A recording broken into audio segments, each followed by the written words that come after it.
सभी वक्ताओं ने, सभी समाज के सम्मानित सदस्यों ने विस्तार से अपनी बातें रखी।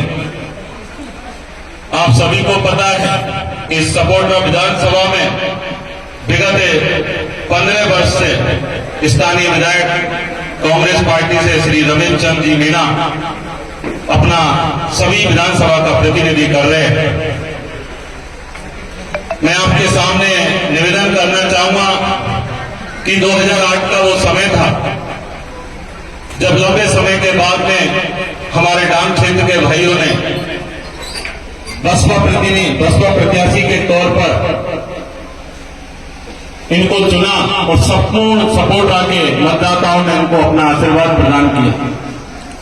हमारे डांग क्षेत्र के भाइयों ने भी बड़ी आशा और उम्मीद लगाई कि लंबे समय हो गए आजादी के बाद में यदि डांग क्षेत्र से कोई व्यक्ति चुनकर आएगा तो जो राजस्थान में जो पिछड़ा इलाका है डांग क्षेत्र, मूलभूत सुविधाओं के लिए आज भी हमारे भाई बहन संघर्ष कर रहे हैं, उन सबका संघर्ष खत्म होगा, उनकी समस्याएं दूर होंगी। और इसी आशा और उम्मीद से 2008 में इनको विधायक चुना।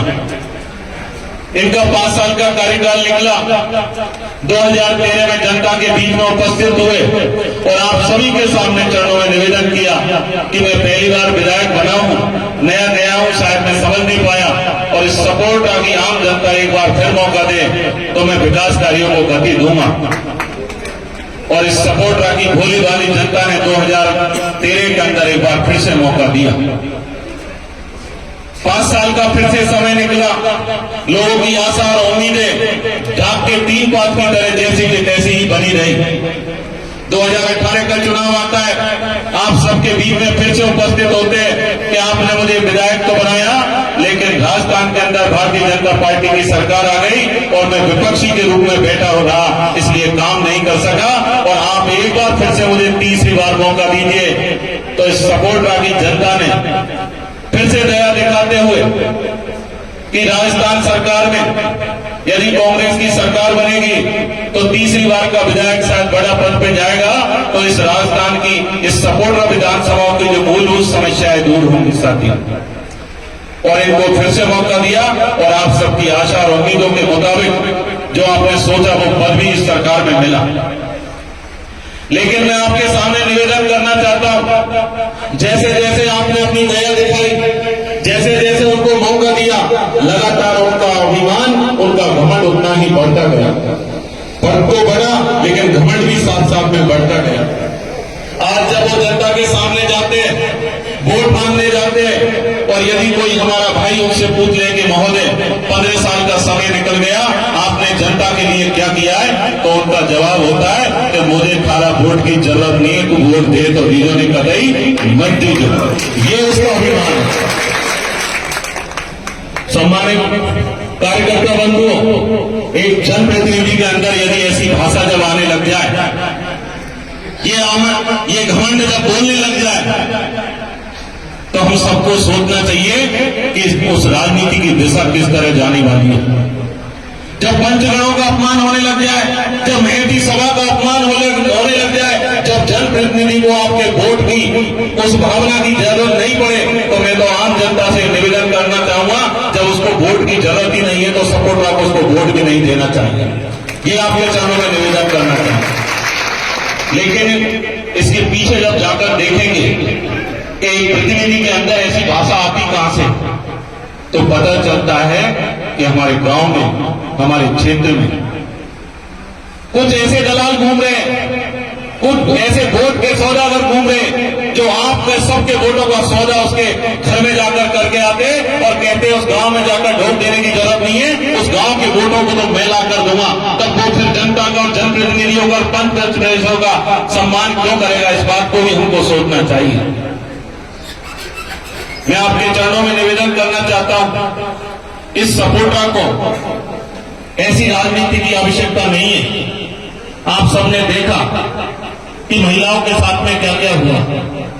सभी घटनाओं को मेरे से पूर्व वक्ता बता रहे थे।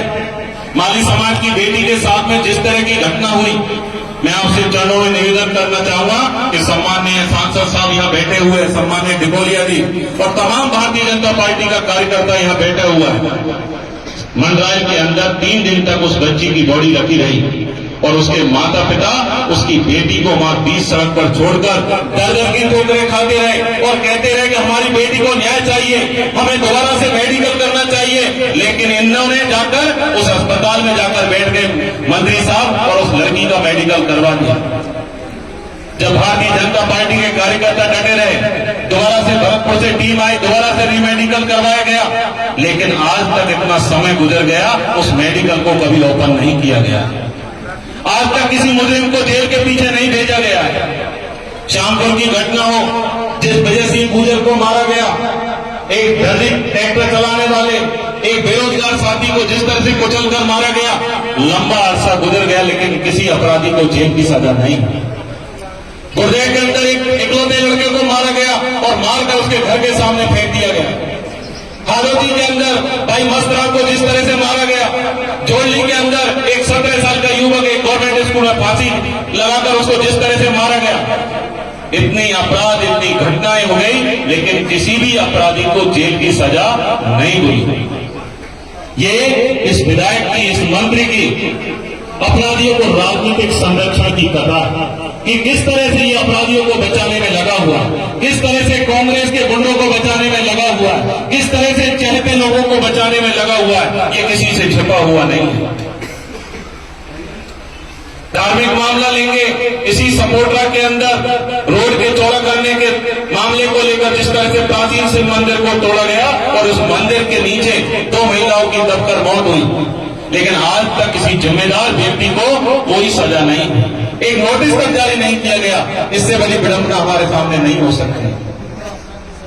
मैं अपने शरणों में निवेदन करना चाहूंगा, प्रत्येक गांव ढाणी में जाकर देख लीजिए, प्रत्येक गांव ढाणी में जाकर जिस तरह से 15 साल में भाईचारे को तोड़ा गया है, उसके लिए सबसे बड़ा जिम्मेदार ये विधायक है। 15 साल पहले भी आप पंचायतों पर बैठते थे, आप पंच परमेश्वर न्याय करते थे और उस न्याय को जाकर कहीं थाने में जाने की जरूरत नहीं पड़ती थी। लेकिन सबसे ज्यादा यदि 15 साल के अंदर इस पंच परमेश्वर को खंड खंड किया गया है, उसका सबसे बड़ा कारण एक पंचायती राज मंत्री। मैं आपके चरणों में निवेदन करना चाहूंगा, ये चुनाव सपोटरा का कोई आम चुनाव नहीं है साथियों, ये चुनाव एक धर्म युद्ध है और इस धर्म युद्ध को हम सबको मिलकर लड़ना है। ये धर्म युद्ध है जिसमें एक तरफ धर्म खड़ा और एक तरफ अधर्म खड़ा है साथियों, एक तरफ न्याय वाले खड़े, एक तरफ अन्याय वाले खड़े साथियों, एक तरफ सत्य के साथ में लोग खड़े और एक तरफ असत्य के साथ में उनका मुखिया खड़ा हुआ साथियों। हम सबको मिलकर इस लड़ाई को लड़नी पड़ेगी साथियों। मैं एक आम कार्यकर्ता बना, आपके बीच में से उठाया गया, ये सब भारतीय जनता पार्टी के कार्यकर्ता, इतने सीनियर, इतने वरिष्ठ, ज्येष्ठ और श्रेष्ठ कार्यकर्ता बंधु इस मंच पर बैठे हुए, लेकिन आपके बीच में से एक सामान्य से कार्यकर्ता को भारतीय जनता पार्टी मौका देती है, तो मैं मानता हूं ये किसी हंसराज को मौका नहीं, इस सर्व समाज को सपोर्ट की जनता को भारतीय जनता पार्टी ने मौका दिया है।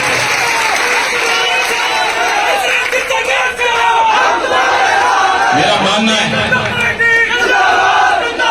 हम इस बात को मानते हैं कि पार्टी एक चेहरा बनाती है, लेकिन हम गांव गांव ढाणी ढाणी में पिछले 9 दिन से 10 दिन से घूम रहे, तो हमें महसूस हुआ, हम खुद को इस बात का महसूस हुआ कि चुनाव कोई व्यक्ति नहीं लड़ रहा है इस सपोटरा से।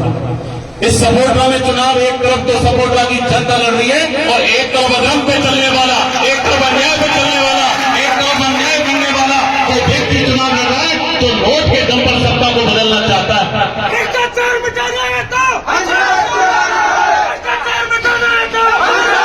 हमारे साथियों, मेरे आपके चरणों में निवेदन है, बहुत से हमारे बाजार में जाता हूं, कुछ कांग्रेस पार्टी के लोग लगे हुए, वो क्रिटिसाइज करते हैं, लोगों को भड़काते हैं कि भैया प्रधानी में से तो माता उधार दी, ये क्या करेगा आगे जाके हमें। ये बीच में मामला आता है, मैं सुनता हूं इसको जाकर, लेकिन मेरा मानना है ये जनता जनार्दन खड़ी हुई है यहाँ पर, ये जनता जनार्दन खड़ी हुई है। यदि आपके चरणों में ढोक देना, आपको साथ में शालीनता से व्यवहार करना ये मेरी कमजोरी है, तो मैं इसको कमजोरी नहीं मानता, मेरी ताकत मानता हूं, तो मैं सपोर्ट की जनता को जनता जनार्दन मान के चलता हूं।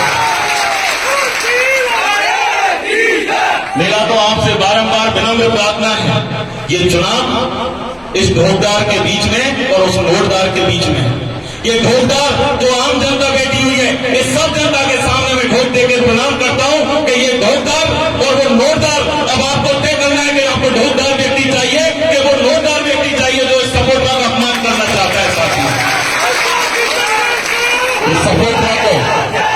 ये सपोर्टरा को साथियों, ये लड़ाई नहीं चाहिए, ये भाईचारा तोड़ने वाले लोग नहीं चाहिए, ये बहन बेटियों की इज्जत लूटने वाले लोग नहीं चाहिए, ये अपराधियों को बचाने वाले लोग नहीं चाहिए।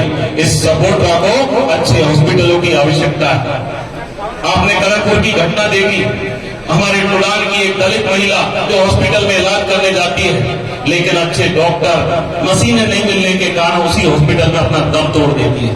ये यहाँ का सिस्टम, यहाँ का अस्पताल, चिकित्सा की चरमराई हुई अवस्था है। साथियों, आप रोडों की बात कर रहे, सम्मानित जिलाध्यक्ष जी बता रहे थे, ये सम्मानित लोकप्रिय सांसद साहब बैठे हुए हैं यहाँ पर, लेकिन क्या है, सांसद साहब को अपनी बातों का बखान शायद करना नहीं आता, या करते नहीं है आप सब लोग मिलकर। लेकिन मैं आपके चरणों में निवेदन करना चाहूंगा कि इस सपोर्टरा में चाहे गुड़गांव से लेकर हाड़ौती तक निकल जाओ, करौली से लेकर मंडराल निकल जाओ, मंडराल से करणपुर निकल जाओ, करणपुर से कैला देवी आ जाओ, और कैला देवी से फिर करौली पहुंच जाओ। ये चतुर्भुज जो बनाया है, ये सब इस सांसद की देन है, जिसने केंद्र सरकार के पैसे लाकर ये बनाया। लेकिन इसकी वाहवाही कौन लूटता है? केवल झूठी घोषणाएं लोगों के बीच में आकर। अभी आपको पता है, चुनावों से पहले गांव-गांव में दंगल भरवाए गए, मंत्री जी ने पैसे बंटवाए, दंगल भरवाओ, और दंगलों में जाकर 30 लाख की घोषणा, 40 लाख की घोषणा। मैं आपके चरणों में निवेदन करना चाहता हूं, आप सभी उन सरपंच साहिबानों से पूछो कि भैया वो 40 लाख की घोषणा हुई थी, वो कितना पैसा हमारे गांव के विकास के लिए आया? 1 रुपया भी किसी के खाते में आया हो तो आप बताओ साथियों। अब यहाँ तो कल सभा हुई, उस सभा के अंदर MP से लोग आ रहे हैं, यहाँ पर धौलपुर से लोग आ रहे हैं, बसेरी से लोग आ रहे हैं, सवाई माधोपुर से लोग आ रहे हैं, नागौती से लोग आ रहे हैं, इंदौर से लोग आ रहे हैं।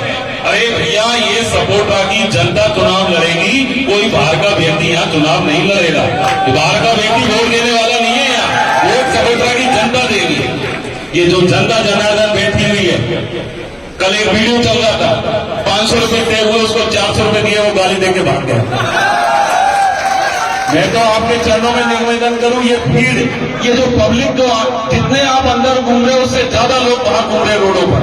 ये जनता जनार्दन किसी रहमो करम पे नहीं आई, अपनी सोते, क्योंकि इसमें से हर एक व्यक्ति यहाँ का प्रत्याशी है, हर एक व्यक्ति कमल का फूल है, जो इस अन्याय के खिलाफ चुनाव लड़ना चाहता है, जो अधर्म के खिलाफ चुनाव लड़ना चाहता है, तो अपने मामले को लेकर आने वाले समय में 25 नवंबर को इस सत्ता को बदलना चाहता है। साथियों, मैं तो आपके चरणों में निवेदन करूंगा,